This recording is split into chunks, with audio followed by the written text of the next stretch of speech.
En este vídeo, acompáñame a ver algunas características de la práctica de la comunión eucarística. Primera característica: necesidad de la Eucaristía.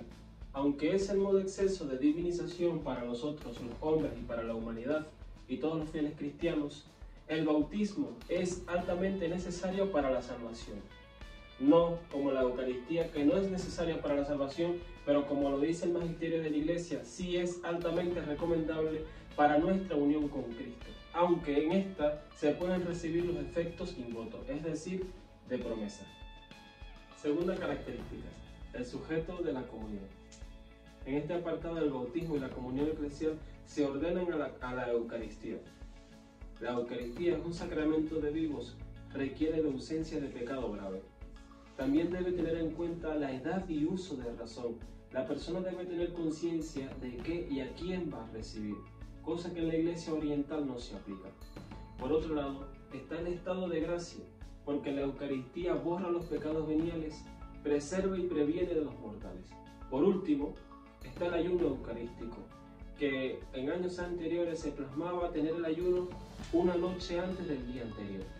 Luego, con la encíclica del Papa Pío XII, Christus Dominus, se plasmó 3 horas antes, y ahora en la actualidad el magisterio de la Iglesia Católica y la doctrina de la Iglesia Católica ha plasmado que el ayuno eucarístico debemos guardarlo 1 hora antes. Tercera característica: la comunión frecuente. En este punto, en el siglo XI, se discutía que la comunión debía administrarse dentro de la Eucaristía, dentro de la misa en este caso. También hablan los padres de la Iglesia como pan de cada día, por lo tanto se hablaba de una recepción diaria. El Concilio de Trento más tarde hablaba también de una comunión fuera de la misa, por lo tanto se dedujo más adelante que la comunión debía administrarse dentro de la misma Eucaristía y una recepción diaria. Por último, el Catecismo de la Iglesia Católica nos recomienda una recepción diaria de la Eucaristía y comulgar todos los domingos. Comunión de niños.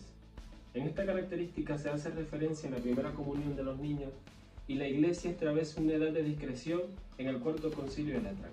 También el Papa Benedicto XII invalida el bautismo no seguido de la confirmación y la Eucaristía. Más adelante, el Concilio de Trento, en la sesión 21, define la comunión eucarística, que no es necesaria para los niños antes de alcanzar el uso de razón. Y por último, también el Código de Derecho Canónico plasma ciertas condiciones, no una edad, sino la condición de que el niño tenga uso de razón y conciencia de lo que va a recibir. Quinta característica: la comunión de los enfermos. El Concilio de Trento da algunas consideraciones sobre el viático, que es alimento para el camino. Aplica esta costumbre de dar la comunión a los enfermos y a los moribundos. Por otro lado, el testimonio de los padres del siglo I, como es la muerte de San Tarcisio, da fe de la presencia real de Jesucristo tras morir custodiando las hostias consagradas. El Vaticano II, respecto a la frecuencia de la comunión de los enfermos, se debe administrar el viático a los fieles en peligro de muerte. También, aunque hubiera recibido la Sagrada Comunión del mismo día, es aconsejable que vuelva a comulgar quienes lleguen a encontrarse en peligro de muerte. Por último, es aconsejable administrar la comunión varias veces en distintos días de aquellos que estén en peligro de muerte. Sexta característica: la comunión bajo las 2 especies. En la Edad Media en Occidente se comulga bajo una sola especie del pan, no tan frecuente por escasez de vino o por epidemia.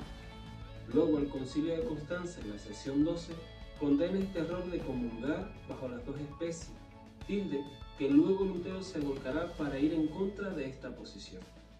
Trento, en el siglo XIII, Cristo, autor de toda gracia, se da todo entero bajo una sola especie como bajo las 2 especies. Por lo tanto, no hay necesidad ni precepto de que el fiel comulgue bajo las 2 especies. El Vaticano II, por último, afirma que la comunión bajo las 2 especies puede concederse a los fieles en los casos de que la Santa Sede determine. El misal romano le indica muy bien que Cristo se da todo entero, tanto en una sola especie como en las 2 especies. Séptima característica: la comunión espiritual. Esta tiene cierta importancia para nuestra preparación de aquello que vamos a consumir. La comunión espiritual tiene efectos sin votos, frutos espirituales. es una comunión de deseo. La comunión espiritual se define en un acto de fe sobre la presencia real de Jesucristo sacramentado. También es un acto de amor y contrición por haberlo ofendido. El alma invita al Señor para que la haga totalmente suya y por último, la comunión espiritual es dar gracias a Dios como si lo hubiéramos recibido sacramentalmente. Octava característica: ministro ordinario y extraordinario.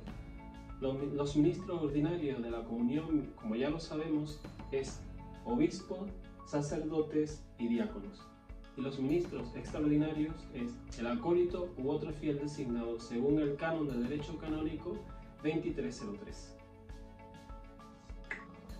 Después de haber comprendido estas 8 características de la práctica de la comunión eucarística, debemos recordar solo un aspecto importante, que la Eucaristía no es solo para ver y adorar, sino también para comer y beber, cuando se tienen las debidas disposiciones. Ahí nos cristificamos y hacemos iglesia.